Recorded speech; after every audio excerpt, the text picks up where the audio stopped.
Welcome back to Steel Beam Rally Team. I'm Tyler. This video is sponsored by Clark's Corvair parts.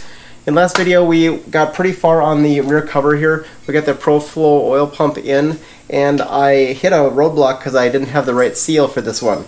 So we got the new seal in from Clark's. We're going to put that in today. We're going to work on putting this in. This is the oil filter housing.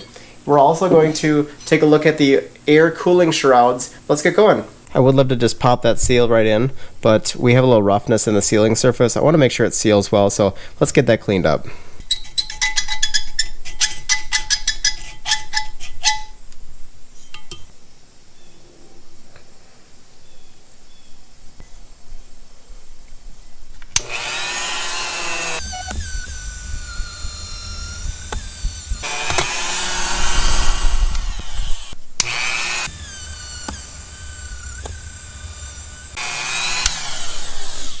As always, Clark's is kind enough to provide us with succinct instructions as far as installing this thing. So we removed the old seal and cleaned the area. Light coat of lubriplate. So we got some lubriplate here from the oil pump install. So we'll throw that on the outer ribbed surface. It has these ribs here, and I assume that helps it seal better. That's a light coat. All right, pop that on. We got to do a different lubrication on the inside seal, but for now we're just going to pop this in. Oh, that actually went in really easily. It's not expecting that. Supposed to put high quality multi-purpose chassis grease on the inside of the seal here that goes against the camshaft. So I got some red and tacky in the grease gun. We're going to throw that in and slide this thing on again. Realized before I put this in, I want to put my oil pressure bypass valve in here. And it took me like an hour to find this because I'm an idiot and I didn't put it in the right place, but let's pop this in before it goes on. It appears Clark's is transitioning the production over from one to the other, so we have a fiber one here and then we have a kind of plastic, black plastic in this one. So I don't know which one's better, but we're going to throw one in here. It's got a little rounded portion on the bottom here, so it will kind of wedge itself in apparently. I want to be careful anyway.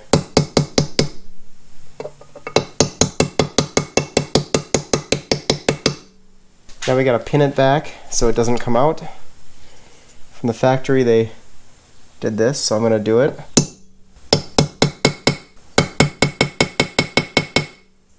Alright, that puppy ain't going nowhere. This one I still have to get out. Well, that was pretty gall-darn fun, and by fun I mean it wasn't fun at all. But I guess it's heartening to know that it's really hard to get these out, so they're not gonna probably make their way into your engine anytime soon.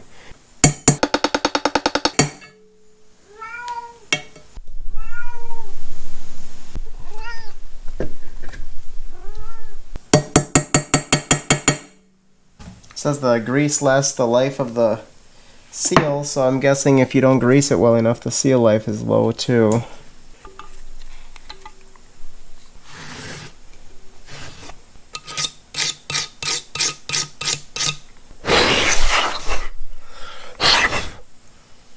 Well, not the smartest thing to do, but I realized that I had not fully cleaned the cover, or the housing here, so time for a little emergency cleaning, but hoping that as little dust as possible made it into anything.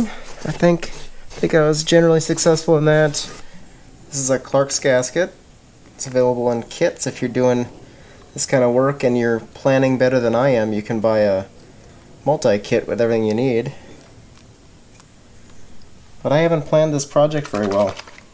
So we got a pin up here to locate it. We also have the 4 studs on the bottom. I also, in a previous video, I think I put this stud back in with some Loctite 271. Now we're going to pop this thing on here. Slide her on slow. Remember we got our grease in here. Meanwhile, there are 3 2¼ inch bolts, and I can't find a 2¼ inch bolt anywhere, so I just kind of polished the ends of them so they look nice. Put new washers on. I'm going to put some Loctite on these things.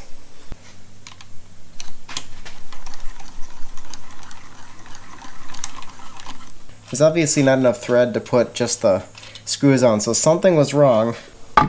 Turns out I wasn't probably quite ready for this. I think this goes on here or here. That works. And this has a little keyway in there. And if I push it too far in, it doesn't ride on the keyway. So I don't know what to do about that. It does appear to be some kind of splash guard. The manual wants these bolts to be 7 to 13 foot-pounds. So since I have a little bit of Loctite on there, it's going to lubricate a little bit. I'm setting it to 9, and I do not see any information on a sequence. So I'm going to... Oh, that's 9. That was really easy. Just going to go in spiral pattern. We got a big bolt. The big bolt goes through the... like that.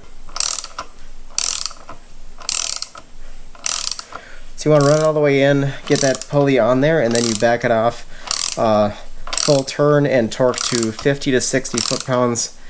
At the time I torque it, I'll probably just do a dab of Loctite too. It's a pretty important pulley, I don't want it to fall off. Okay.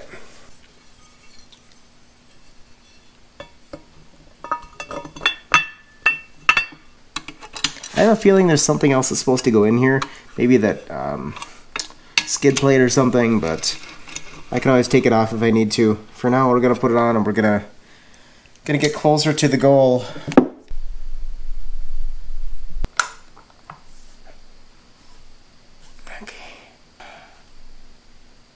Okay. There we're actually good. Well, here's one reason I can't get anything done ever, is I figured if I'm putting these things in, I may as well give them a little polish, so I gave that big washer a little polish, and then I decided to shine up that bolt a little bit. Even though it's got the marks from the puller, it still looks a little better being shiny than not. So I put these in now and just waste all the time, apparently, on this entire car, and that's why the car is not done, because I keep getting on side projects and trying to do extra stuff instead of just putting it together. I'll be happier with it in the long run the way it is, but it does take extra effort.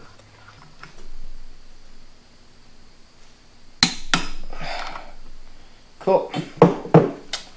I figured it's time to put on the oil filter adapter now, and I found the bolts for them. I found some new washers actually as well, so these are almost ready. I'm going to polish these up, but I noticed that the bolts are not quite wanting to go in here, and I figured I'd take my new thread chasing kit and just run a thread chaser down in those threads and make sure that there's no gunk in them, because I did do some cleaning on these threads. I did do some cleaning on the whole piece here, and there's a little bit of dirt and grime, and I wish I would have done this before I put it all on, but I guess that's kind of the whole theme of the project at this point, isn't it?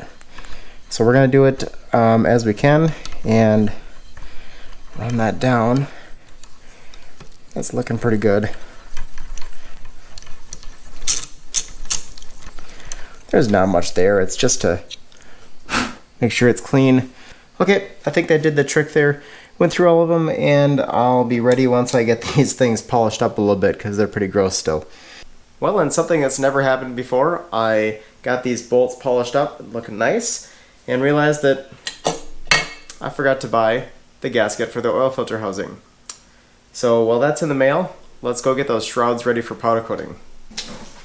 Here's the big box of parts that I want to get powder coated tomorrow morning. So we have a little disassembly to do before I go.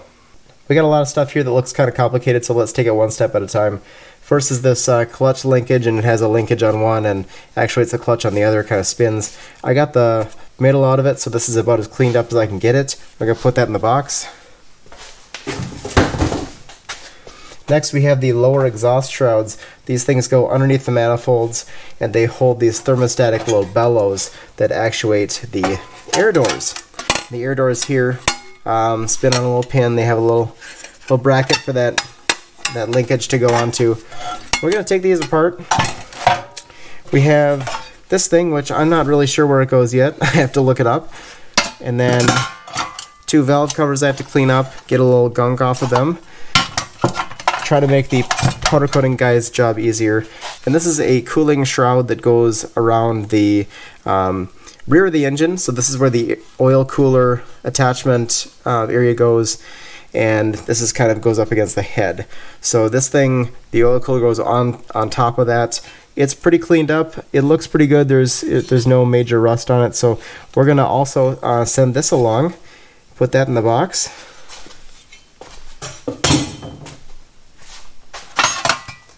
This thing looks good. I'll figure it out later, but we're gonna put that in the box. I'll clean these up later off camera.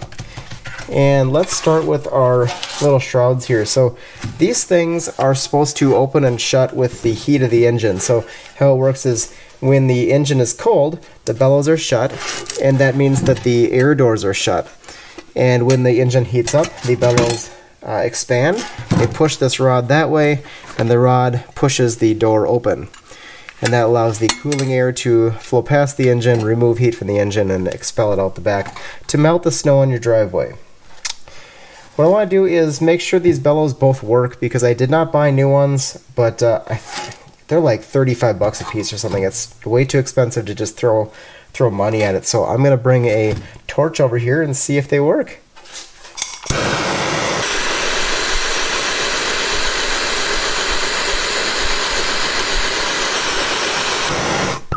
Sweet, that works perfectly.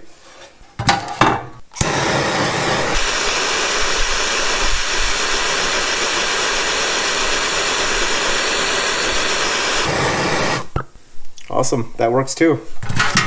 This one's already contracted from cooling down. Wow. Now I want to just drill out these 2 rivets on each one, and that should release everything.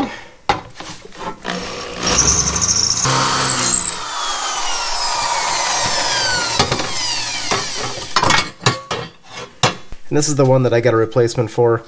Not because it's in bad shape, but I don't want to know how to refinish this, and I don't really want to put a rusty one back in. It was like $3, whatever.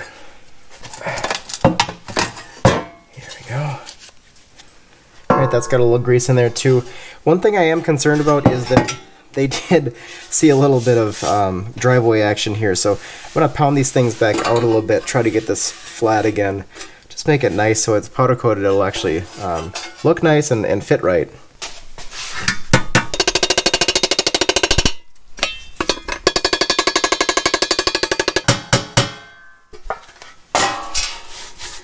Looks a lot better now. This does not need to be perfect by any means. Yeah, I think we're pretty good here. We're gonna send it. Go to the next one here. This is way worse. If we put this flat something on there, you can tell how bent it is. This is the reason that I'm gonna put a skid plate in this car, because if it did this driving on normal roads, which I assume it did, I'm definitely gonna need some protection on this thing. I think it's looking pretty good, and I'm gonna send it out. It's about as good as I can get it, and I'm not gonna worry too much about those holes. Next we can work on this thing, and there's not much to it, but there is something to it. I'm gonna grab this hardware out first, because I wanna make sure that I get the right stuff back in the right place afterward. Nope. So last we have this little flap flipped over, and it's kind of like an old Tonka truck. You want to get it bent over as far as necessary, but not a tiny bit further. Should be able to knock it out.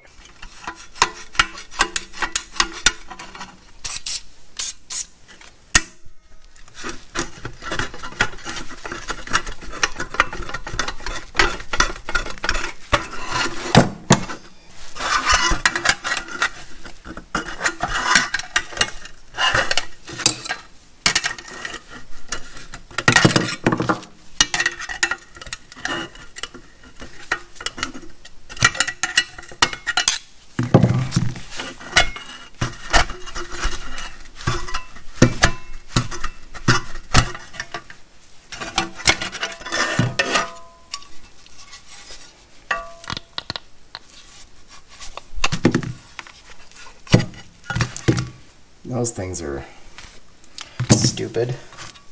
Alright, any more stuff? We got a captive nut down here. Otherwise, I think it's free of all accoutrement. Alright. Whew. That smells. That's about ready. I'm gonna put that in the box too. Alright, been working on the old GMT 400 here. Put a new sending unit and fuel pump on the tank. Got a new grounding strap for the filler neck here. And this looked pretty good. Yeah. But while I had it off, why not replace it? You know? Preventative. Yeah. So that's the good quality OEM one. Put new springs on, some Dormans, new shocks. Those are some XLGs. And then while I was in here, I'm eventually going to paint everything with Pour 15. But I didn't want to have to pull the springs back off and the shocks back off, so I just painted those mounts for right now with Pour 15 and the axle. So now we're going to put the bed back on. So the forks on the tractor that are picking the bed up are a little bit thick, and in order to get them out with the bumper on, I have to block up the bed to get that out, and then the bed's pretty easy for the two of us to lift, so we can just lift it and slide the blocks out.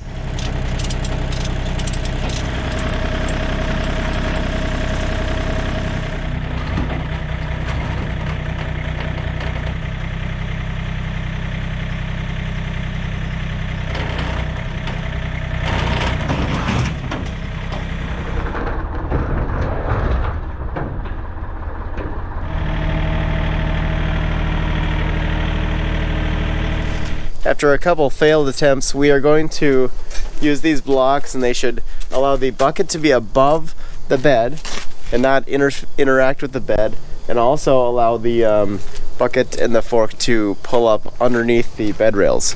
So we'll see if this works. I'm gonna hang you guys up and we'll see what happens.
This might be a future video. Overall, it's about an inch off. An inch forward, inch right, but it's close enough that we can push it around by hand instead of having to have the tractor, so good job. Worked great. Thanks for the recommendation on rigging. I spent a little time on setup and it works a lot better. Well, we were just at the max on the bucket raise though. Yeah.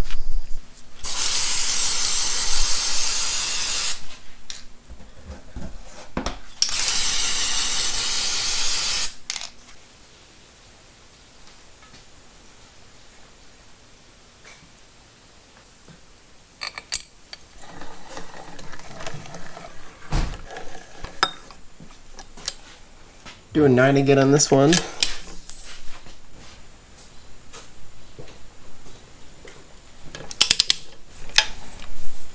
feels like a lot. Why does it feel like so much? Oh no. I was doing 19, not 9. Take them back off a little bit because I don't want to crunch anything. Jeez, that was stupid. That was really stupid. So it's actually at 9 now. Not 19. What the hell is wrong with me?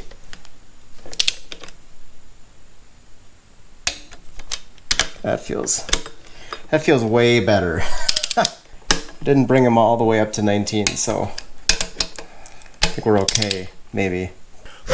This is the oil pressure switch. It has a different thread on it than the head temperature switch, so it's kind of hard to mess that up. The manual says 45 to 65 foot-pounds into here. Sounds kind of high to me, honestly. So, but there also is a lot of thread on that. So I'm gonna go up to 45 here, and we will actually go to 25 first and see how it feels. Here's 35. I'm not having a good day. It pays to read, you know, like English. Hoping I didn't ruin anything, but I read 45 to 65, assumed it was foot pounds, but it's inch pounds. So I'm a real idiot. Showing you this here so you don't do it. It didn't go righty-loosey yet, so I think we're okay. But I'm gonna take this out, put a little Loctite on the threads, then put it back into 4 foot-pounds. Man, mine is just swirling up here, and I guess I'm doing a pretty bad job today. So gonna have to double check everything before I do any more work, because it's just not my day. Inch pounds. Fucking inch pounds. Like, you kidding me? This is insane. There you go. It's a lot less. I've had such a hard time torquing things correctly today that I'm going to do something now that involves no torquing whatsoever. It is what I'm not putting on today. The first thing I'm not putting on today is the fuel pump. And of course, when you're on your engine break-in period of that first 1,000 miles for the ANSOIL I'm going to be using, I want to make sure that my fuel pump is up to par. Clark's has been working on making a higher quality fuel pump, new fuel pump for their catalog, and it's not quite out yet, but it's supposed to be out really soon. So I'm going to throw this one basically in the garbage and keep my fittings, but I'm going to wait for their new fuel pump to come out before I do that. The second thing that I'm not going to put on today is the distributor. And the first reason is that when I'm priming the oil up for the first time with the new engine stuff, I have to stick a tool down in the distributor hole to prime the oil pump. Second reason is that even though the engine did run on this distributor before, it's pretty bad. I guess the bushings are all gone. The shaft kind of wobbles back and forth, and that means that since the point's right on that shaft, the point gap will be all over the place just because it's really worn out. So what I might do is I might try to run it on this a little bit, but I might just, if I have the money sitting around, I might get a rebuilt distributor right off the bat. I know it'll happen eventually, just do I want to do it now or later?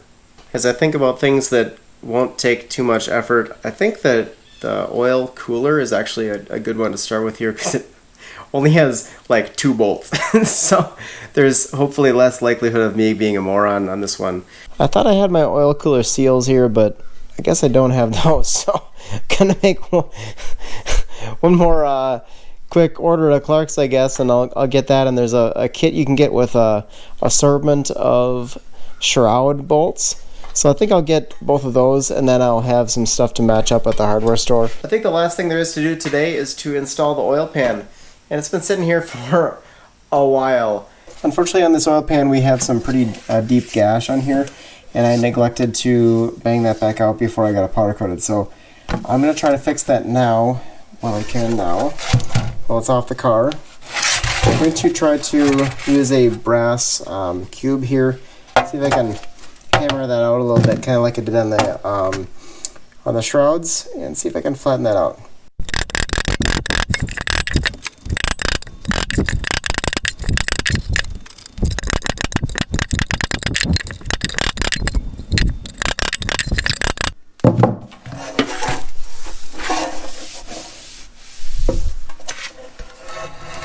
Much better. In case it wasn't totally obvious, the reassembly of this engine has been kicking my butt with procedural stuff mostly. I didn't realize that the oil pan gasket actually has this hole for the timing gear, and that goes right down here. So I need to put the bell housing on before I put the oil pan on.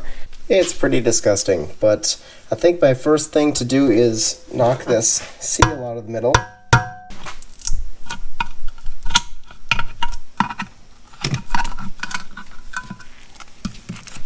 Okay, so there's the old seal. It looks like it has that Same ribs in it that the new one does. Sealing surface looks good. Alright, so we got a lot of gunk on this thing, like a ton of gunk.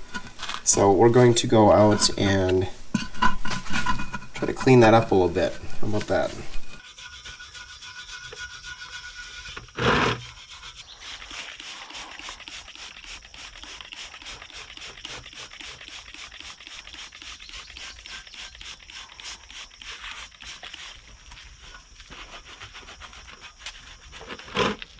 Well, I hit this with the 3M engine degreaser and came out pretty clean looking inside there.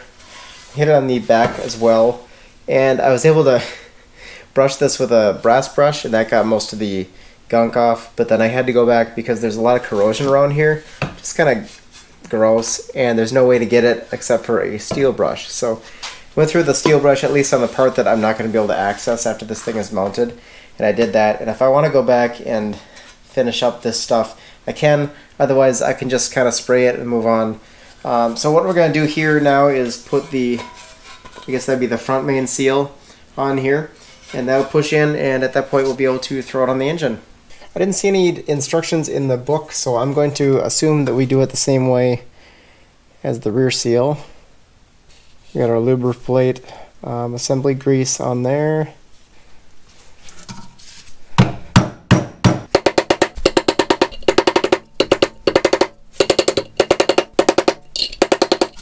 Perfect. Nice and even. The other thing we did was put a little dab of chassis grease in the inside. Good to put it on. Alrighty, well, I put a little assembly grease on the timing gears just in case they need something. I did a little thread chaser in all the holes, and I cleaned up all the bolts. These are actually the original bolts. I had to get a couple extra washers, but I think these bolts look pretty nice. So I'm going to pop this thing on. We got a little bit of gasket sealant on the gasket so it sticks a little better. See if I can put this thing up here. It's got a little, oh my gosh, it's got pins, locating pins in the bell housing, but apparently the gasket wants to curl up. Let's put this over the crank there. There we go. Those two are on.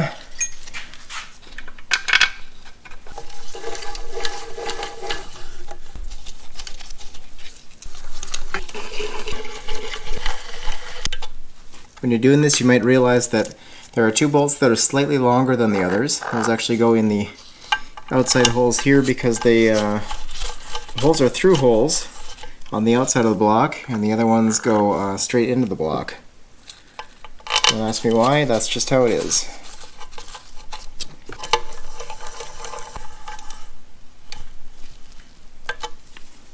I did triple, quadruple check, and it is in foot-pounds this time. It's 20 foot-pounds, so I'm going to go to 10 with all of them, and after 10 I'll know they're all at a kind of consistent place. Now from 10 I can go up to 20. 20. Double check everything. And I'm glad I checked the torque, because those things all took a little bit more torque the second time around. Alright, well I think we're good on this side. We do have a lot of corrosion in here because of the mouse house that was in the clutch, but not much I can do about that right now. The important thing is this is on and I can go to the oil pan gasket.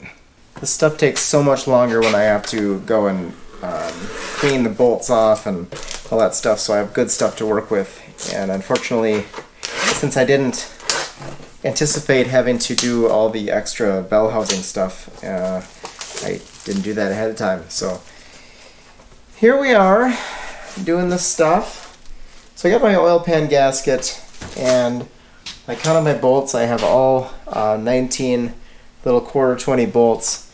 I'm going to go and throw some gasket sealer on that. We'll pop that onto the oil pan here. Everything's cleaned up. I got my old gasket off, and it's all scraped clean. So, and I wiped it with acetone. You know, trying to do everything. So, we're gonna pop this thing on. I think it's gonna go pretty well, but I probably shouldn't say that, should I?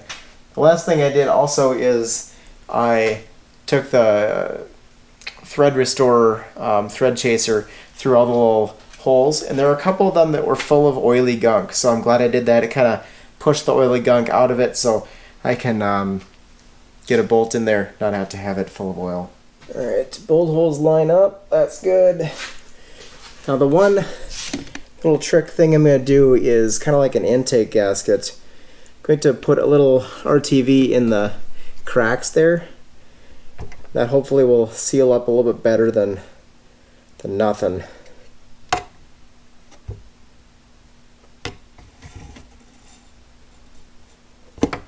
Little dab will do ya.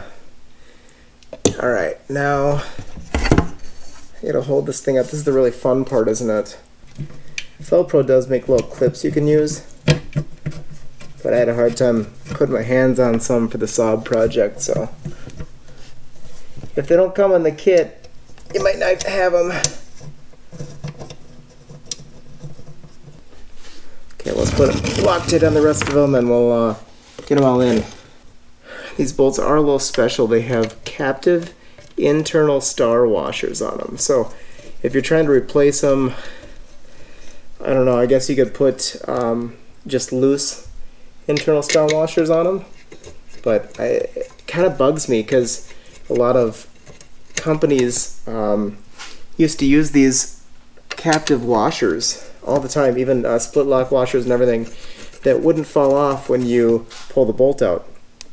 And for some reason it looks like it's really hard to get, or impossible to get, captive washers on bolts these days. So if any of you know how to get them or where to get them, McMaster is not showing captive washers on bolts. Let me know where to get them if you know.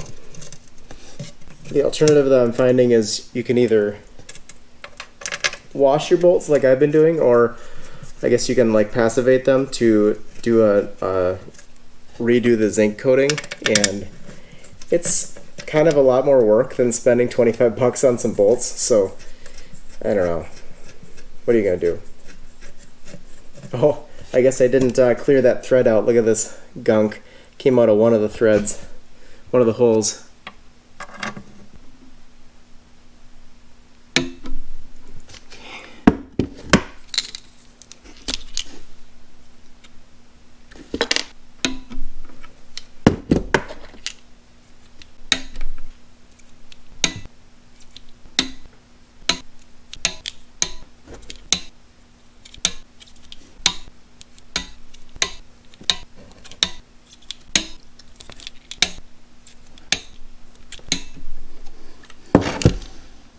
Okay. 19 is a lot of bolts. Last thing under here, of course, is the oil plug, drain plug. Don't want to forget that. Click, click. I guess there's only one last thing to do, and that is to put the oil filler cap on. Got a new one from Clark's. Looks nice. And there we go. Now that I got the oil pan on, I can't be dropping sockets in it without consequences, so I gotta be careful. But my mind is going a million miles a minute this week, and you can probably tell by what I've done in this video, but 2 days from now, tomorrow I have to have this video up, and the day after we are leaving, my dad and I are leaving for the Ojibwe Forest Rally, and we are like third in command for this rally. It's a national championship rally race in northern Minnesota. We're super excited about it, but it's been taking a lot of effort for the past like month or so. I appreciate you hanging out with us.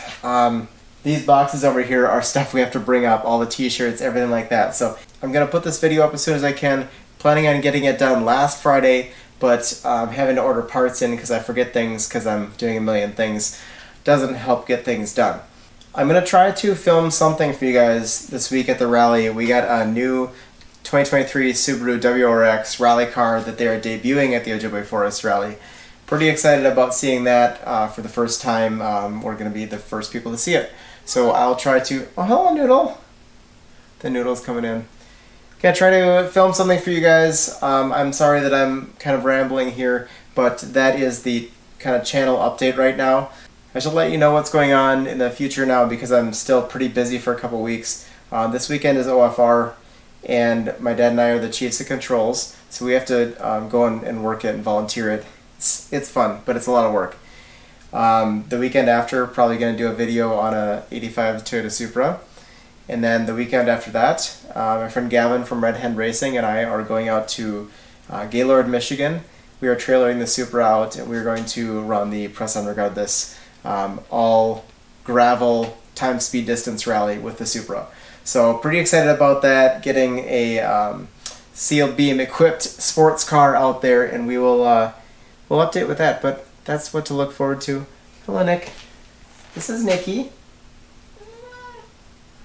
She's a goober. She's been very upset that I'm not in cuddling her tonight. So, one last thing I forgot to say. One of the requirements for being paid in the monetization of YouTube is that I had to set up a website. So I have a website, sealbeamrally.team. Check it out if you want to. I've got some Seal Beam Rally Team stickers coming in. Should be in about a week or so. So if you're interested in supporting the channel, I'll have those up very soon. Yeah, it's been a lot going on lately, trying to build a website and plan a rally and build the engine, and all my other cars are broken somehow. Anyway, check out the website. I'll put a link in the description. And thanks again to Clark's Corvair Parts for sponsoring the video. They've helped so much in getting parts for this car, and you should check them out if you need Corvair parts. Press on.